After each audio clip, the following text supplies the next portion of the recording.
Ingin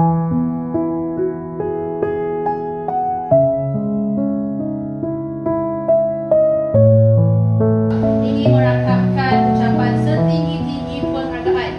dan terima kasih atas jasa beliau, bakti, komitmen serta sumbangan yang telah dicurahkan sepanjang Cikgu Roslin berkhidmat di sekolah ini. Walaupun kami merasa sedih dengan perpindahan Cikgu ke mendapat pendidikan yang telah betul, kami mendoakan agar Cikgu terus semangat dan menjadi kepada